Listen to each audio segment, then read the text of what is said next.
भगवान श्री कृष्ण कहते हैं राधा रानी से, मैं इन संसार के लोगों के कर्मों को देख देख कर, उनकी दुर्गति को देख देख कर दुखी हूं। मनुष्य जैसे कर्म करता है उसको वैसी ही योनि प्राप्त होती है। अगर कर्म निम्न है तो नीचे की तरफ जाता है, और कर्म श्रेष्ठ है तो ऊपर की तरफ जाता है। मनुष्य बनकर अगर तुम्हारे कर्म श्रेष्ठ हुए तो देव तुल्य हो जाओगे, देवता बन जाओगे, और कर्म निम्न हुए तो मनुष्य तो बन ही गए हो, पशु बन जाओगे, पक्षी बन जाओगे। अब बताओ तब क्या मिलेगा? जब आप पशु बन गए, जब आप पक्षी बन गए, जब आप जड़ बन गए और जड़ योनि में जाना पड़ा, तो आप सोचो एक एक वृक्ष कितने सालों रहता है। अगर बट वृक्ष बन गए तो फिर गए काम से, लगे रहो आप। इसलिए इन लोगों को सद्मार्ग का दर्शन चाहिए, इनका कल्याण होना चाहिए। तो किशोरी जी ने पूछा कि इनके कल्याण का मार्ग क्या है? बोले ये नाना प्रकार के दुष्कर्म कर करके नाना प्रकार की योनियों में जा रहे हैं और कष्ट पा रहे हैं, और इनको दुखी देखकर मेरा मन अशांत है। जैसे आपका बच्चा कहीं धनबाद में जॉब करता हो और आप यहाँ रहते हो, अचानक से वहाँ से फोन आ जाए कि मैं बहुत दुख में हूँ, आप भोजन की थाली लेके बैठे हो, आप सच बताओ आप भोजन कर पाओगे? जवाब दो। कोई भी माँ बाप भोजन कर पाएंगे? भागेंगे कि नहीं भागेंगे? अरे चिंता मत करना, मैं आता हूं। वो दौड़ के पहुंचे। क्या भगवान ने हमारे माँ बाप की तरह नहीं, इतना भी दयालु नहीं है? अरे हम जान नहीं पाए अपने परमात्मा को। परमात्मा बड़ा दयालु है, बड़ा कृपालु है गोविंद। हम सोच नहीं सकते वो इतना बड़ा दयालु है। इस संसार में हमारी सबसे ज्यादा चिंता अगर किसी को है तो वो हमारे कन्हैया को है।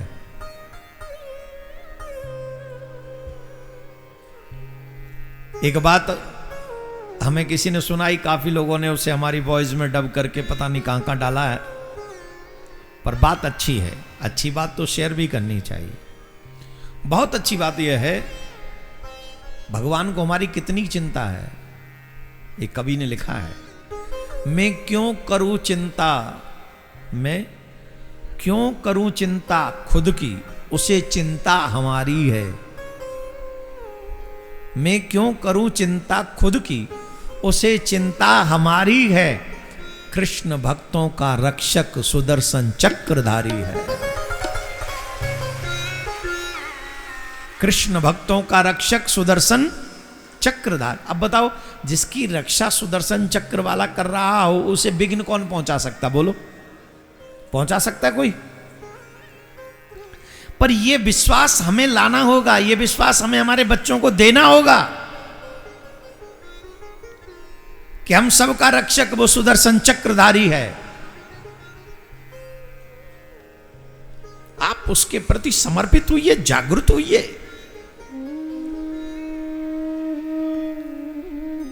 तो इनका कल्याण कैसे होगा? बोले कोई दूत जाए, हमारा कोई दूत जाए और हमारी कथाओं का गायन करे और इन्हें सुनाए। तो जब ये लोग कथा सुनेंगे, हमारी बातों को सुनेंगे, तो कथा सुनकर इन्हें धर्म अधर्म का पता चलेगा, पाप और पुण्य का पता चलेगा, तब इन्हें सद्मार्ग की प्राप्ति होगी। तो श्री शुक को भेजा गया कि तुम जाओ और पृथ्वी पर जाकर हमारी कथाओं का गायन करो। श्री शुक आज्ञा का पालन करने के लिए चले। मार्ग में जब आ रहे थे तो मार्ग में कैलाश पर्वत पड़ा वहां शंकर भगवान और मां पार्वती एक दूसरे से संवाद कर रहे थे।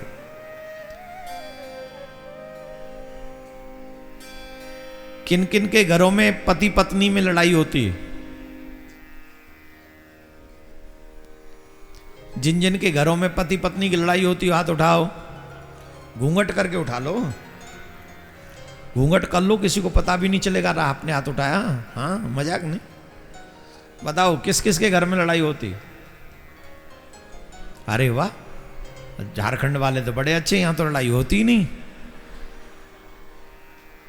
और नहीं होती तो फिर दूसरा आशीर्वाद दे दें। होती है कि नहीं? होता है? होता है कि होती है? लड़ाई होती है कि लड़ाई होता है? हैं जी? होती है ना? हाँ, हमारे यहाँ तो होती है। मैंने कहीं झारखंड में होता हो गया हो, जेंडर ही बदल गया हो लड़ाई का, कुछ भी संभव है। तो लड़ाई होती है, टेंशन वाली बात नहीं है, कभी कभी होनी भी चाहिए। अरे पति पत्नी में लड़ाई होती है, हमारे यहाँ तो हमने कई बार सुना है लड़ाई से प्यार बढ़ता है। पता नहीं, ये प्यार भी बड़े गजब का, झूठा खाने से बढ़ जाता है, लड़ने से बढ़ जाता है। ये प्यार है कि बवंडर है? कुछ चीजों से बढ़ना नहीं चाहिए, उन्हीं से बढ़ता है। वैसे कभी साल 2 साल में 6 साल में थोड़ा सा होना चाहिए। और फिर तुम्हारी और हमारी क्या चलाई, हम और आप तो मनुष्य ही हैं, मानव ही हैं। ये तो ऊपर वालों को भी नहीं छोड़ती पति पत्नी की लड़ाई, तो कहां छोड़ती है? शंकर भगवान मां पार्वती में भी हो जाती कभी कभी, नारायण और लक्ष्मी में हो जाती है कभी कभी। अभी हम देवी भागवत कर रहे थे, उसमें प्रसंग आया कि अचानक नारायण भगवान मुस्कुरा दिए तो लक्ष्मी माँ को क्रोध आ गया कि ये कहीं मेरी शक्ल देख के, मेरे मुख को देख के तो नहीं हंस रहे कि अब मैं पहले कहीं ऐसा तो नहीं मैं सुंदर न रही हूँ। और ये थोड़ा देवियों को होता है, वो चाहे कैसी भी हो, पर पति एक ही बात कही, you are looking very beautiful. पति से एक ही आशा रखती हैं, चाहे मैं सुंदर हूं या ना हूं, पर ये ऑलवेज कहती रहे कि सुंदर लग रहे हो, सुंदर लग रहे हो, है ना? हाँ, देखो तो क्रोध आ गया था, और क्रोध आ गया तब लक्ष्मी जी ने साप दे दिया, आप जिस मुख पे गर्व करते हो, ये आपका मुख जो है इस धड़ से अलग हो जाएगा। ये देवी भागवत अभी हम कह रहे थे नवरात्रों में। अब कई व्यस्त होते हैं, वो सुनते नहीं हैं, इसलिए उन्हें पूरी कथा नहीं पता होती है। लेकिन फिर वो इसी के लिए भगवान का हयग्रीव अवतार हुआ। भगवान का हयग्रीव अवतार लक्ष्मी जी के क्रोध के कारण ही हुआ। तो ऊपर भी लड़ाई होती है, हमारे आराध्य भी कभी कभी मन करता है तो वो लड़ लेते हैं। तो यहां थोड़ी बहुत हो, पर हाँ कंट्रोल में लड़ो तो ज्यादा अच्छा, अनकंट्रोल ना हो जाए आपकी लड़ाई। राधे राधे बोलना पड़ेगा। तो वो कंट्रोल में रहे तो ज्यादा अच्छा है। शंकर भगवान और मां पार्वती जी आपस में थोड़ा विवाद कर रहे थे। विवाद क्या, मां पार्वती जी को नारद, शंकर भगवान समाधि में बैठे थे और उसी में देवर्षि नारद जी आ गए। पार्वती मां अकेली बैठी हुई थी, तो नारद जी को देखा, नारद जी ने थोड़ा मुंह लटका लिया। मां पार्वती ने स्वागत किया, हे देवता, हे गुरु जी, आपको प्रणाम है, पर आपका मुखमंडल क्यों उदास है? अरे बोले कुछ पूछो नहीं, उदास क्या बताएं आपको। जब जब हम इन आपके पति के विषय में सोचते और आपके विषय में सोचते, हमें बड़ा दुख होता है। बोले ऐसा क्या हो गया? अरे बोले कुछ नहीं, पति पत्नी में चाहिए कि कोई विवाद ना हो, और धर्मपरायण वही लोग होते हैं जो अपनी पत्नी से कोई पति को छिपाए ना, पत्नी भी कुछ ना छिपाए, ऐसा होना चाहिए। अरे बोले तो इन्होंने हमसे कुछ नहीं छिपाया, सब तो हमको पता है, छिपाने के लिए है ही क्या? कौन सी बैंक की तिजोरी, बैंक में अकाउंट है इनका, जो अकाउंट नंबर हमको नहीं बताया। गुफा में ही रहते हैं, पेड़ के नीचे बैठे रहते, कुछ है ही नहीं छिपाने के लिए।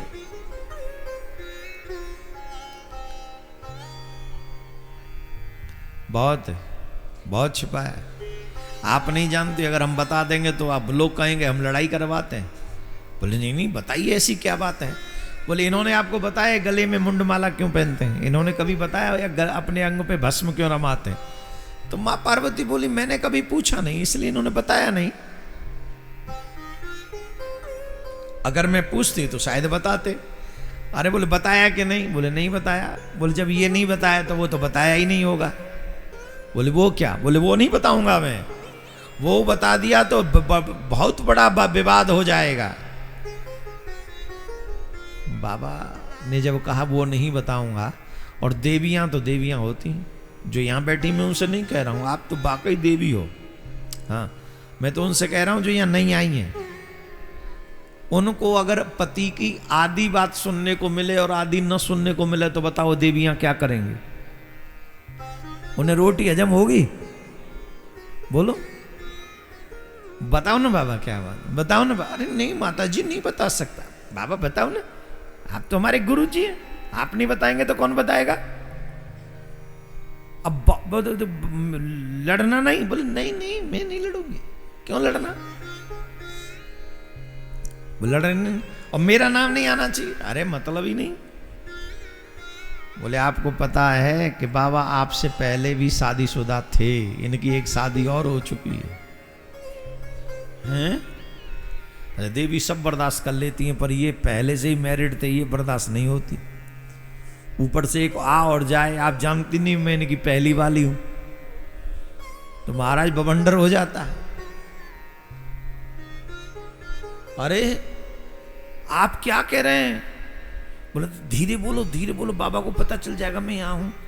मैं कुछ कहना नहीं, आराम से, लड़ना नहीं, आराम आराम से बात कर लेना कभी। बोल ठीक। नारद जी बोले अब हम चलें? बोले हाँ आप जाओ, काम हो गया, अब क्या है। राधे राधे। धीरे बोलो जरा, और धीरे बोलो। कितनी अच्छी बात है, दोनों वक्त मिल रहे हैं, शाम हो रही और आपको भागवत कानों में पड़ रही है, इससे अच्छी बात हो सकती है कोई? जो परमात्मा ने ये समय हमें ठाकुर जी के नाम के लिए दिया है, उसी समय आपके कानों में कथा पड़ रही है, इससे सौभाग्य और क्या होगा तुम्हारा? अद्भुत सौभाग्य है, इसका सदुपयोग करो। जोर से बोलना पड़ेगा, और जोर से बोलना पड़ेगा।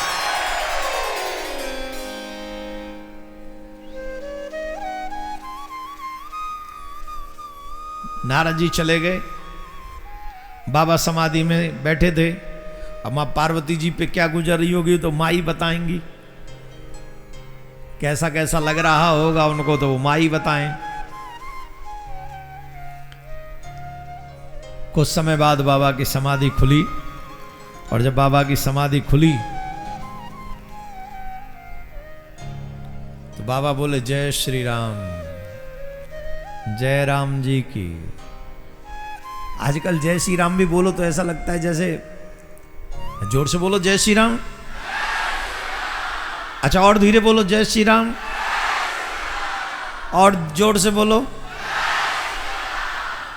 कईयों को तो शर्म सी आती है, बोले कि नहीं बोले। अभी कुछ दिन पहले हम नवद्वीप धाम में कथा करने गए, और हमारे आयोजक कह रहे थे, बोले कुछ भी करना, आप कुछ भी करना, कुछ भी, पर निवेदन है जय श्री राम मत बुलवाना।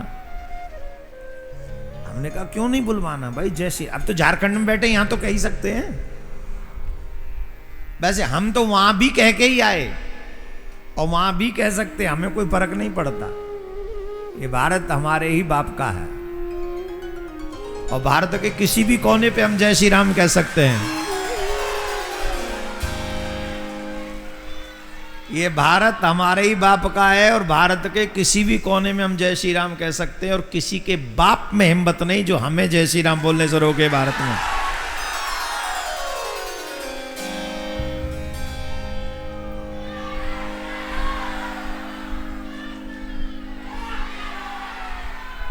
चल आ जाओ, चलो कथा सुन लो, कथा सुन लो। पर हमारे जजमानों ने कह दिया महाराज कुछ भी करना, जय श्री राम मत करना। हमने कहा क्या प्रॉब्लम है? बोले जिस जगह पे आप कथा कर रहे हो वो महाराज की कथा जगह है एक की, आप तो चले जाओगे कर करू के, तो मैंने किसी महाराज को हमारी वजह से तकलीफ हो ऐसा नहीं, हम जय श्री राम न कह के जय राम जी की कह के निकल जाएंगे, हमारा क्या है, पर हम राम जी को तो नहीं छोड़ सकते। ये लाइट जलाई थी भैया, जलाई रखो। ये जनरेटर वाला भी कम महाराज नहीं है, ये भी पूरा ही महाराज है। ये थोड़ा जलवाओ, राधे राधे बोलना पड़ेगा। तो बाबा बोले जय राम जी की। अच्छा, एक तरीके से सिग्नल था कि हमारी समाधि खुल गई है, आ जाओ। अम्मा पार्वती जी ने सुन तो लिया जय राम जी की, पर हर बार ये होता था कि वो प्रणाम करने जाती थी, अब की बार आई नहीं प्रणाम करने। तो जब अब की बार नहीं आई तो बाबा को लगा शायद सुना नहीं होगा, तो बाबा ने थोड़ा वॉल्यूम ऊंचा किया, जय राम जी की। नो रिस्पॉन्स, कोई रिस्पॉन्स नहीं उधर से। तो बाबा को लगा शायद कहीं बिजी होंगी, व्यस्त होंगी कार्यक्रम किसी कार्य में, तो और थोड़ा जोर से बोले, मैं क्या जी जय राम जी की। अरे तुम मत बोलो, बाबा बोल रहे थे पार्वती जी को बुलाने के लिए। हमारे यहां पति पत्नी एक दूसरे का नाम नहीं लेते। वैसे शास्त्र ऐसा कहते हैं कि पति पत्नी को कभी नाम नहीं लेना चाहिए एक दूसरे का। आप अगर पति पत्नी एक दूसरे का नाम लेते हैं, इसका मतलब है आप एक दूसरे की आयु कम करना चाहते हैं। जिनको अपने पति की आयु कम करनी हो वो अपने पति का नाम रोज लिया करें और दिन में 25 बार लिया करें। ए पप्पू सुनते हो क्या, पप्पू टमाटर लाए क्या, पप्पू मूली लाए क्या, पप्पू आटा गूंद दो, पप्पू चाय पी लो, पप्पू दाल खा लो, पप्पू फलाना चीज ले लो, पप्पू कपड़े कौन से पहनोगे, पप्पू यहाँ जाओगे क्या, पप्पू दवाई खाओगे क्या। दिन में 50 बार बोलो तो 1-2-4 मिनट की आयु कम हो जाएगी उनकी। और अगर चाहते हो कि तुम्हारे पप्पू की उम्र कम ना हो तो एजी ओजी से ही काम चलाया करो, कभी अपने पति का नाम नहीं लेना चाहिए।